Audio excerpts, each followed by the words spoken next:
This segment was aviation, and aviation means right now the biggest newsmaker Air India. Now, Air India is in the news right now, and be in the news till at least February. Why is it in the news? Because the Congress party feels that Modi ji sold it to the Tatas. No one in the Congress party knows that the Tatas made the carrier. J.R.D. Tata made the carrier in 1930, 31 and 32.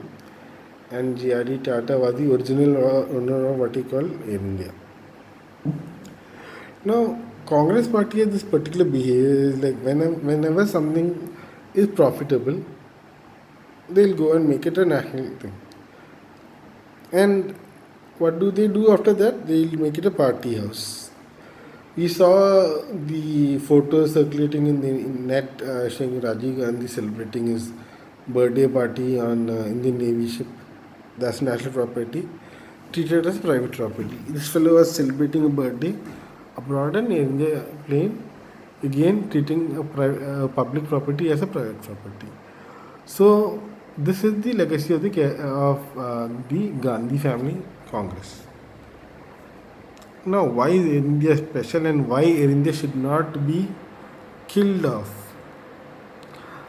See, Air India is one of those carriers in the world which is called a legacy carrier.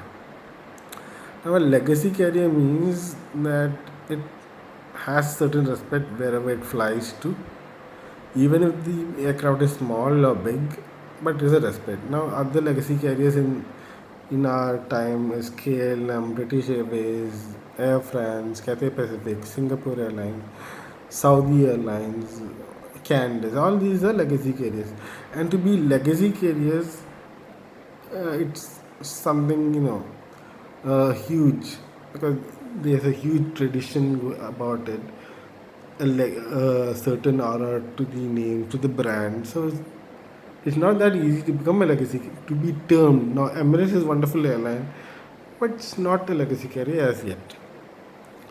Now, who destroyed Air India?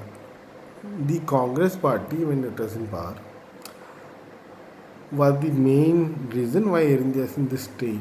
It was pathetic because they're selling off key routes, profit making routes, to private players. Like, let's say Indigo, for example.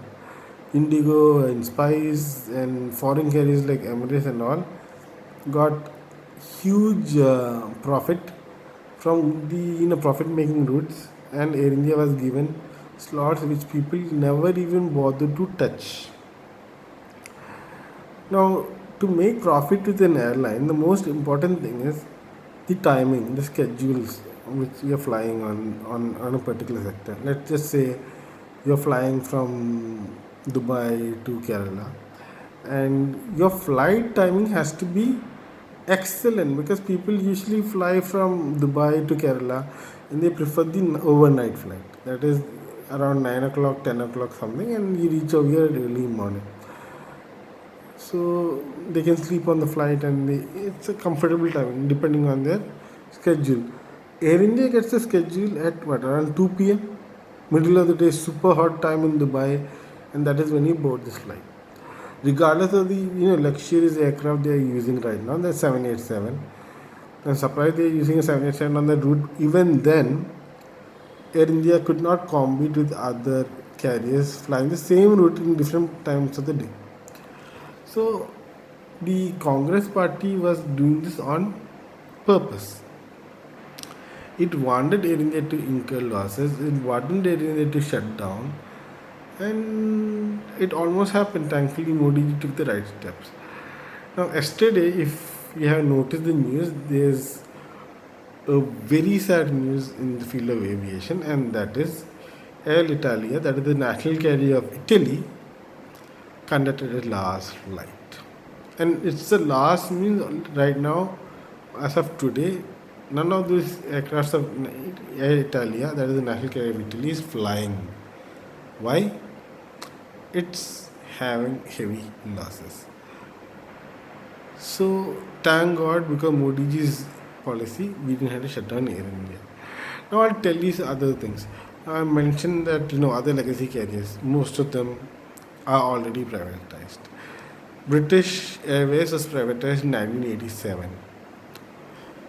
Qantas is already privatized, and so is Singapore Airlines.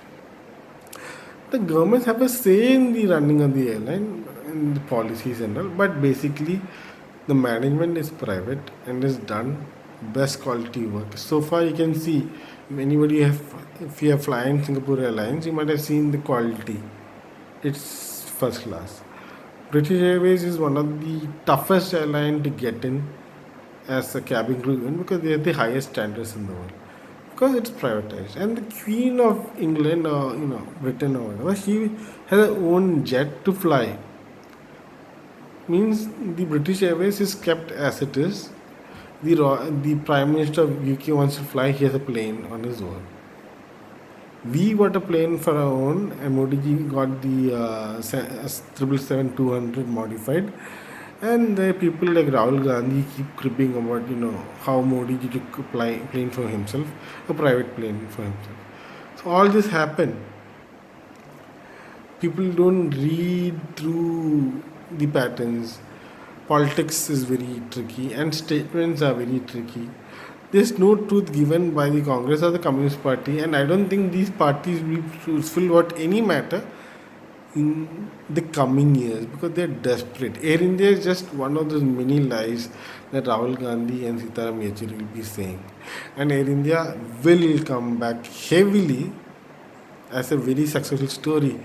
And as it is today and even yesterday, statements from various airline groupings are that once Air India comes up and running, we are losing our jobs.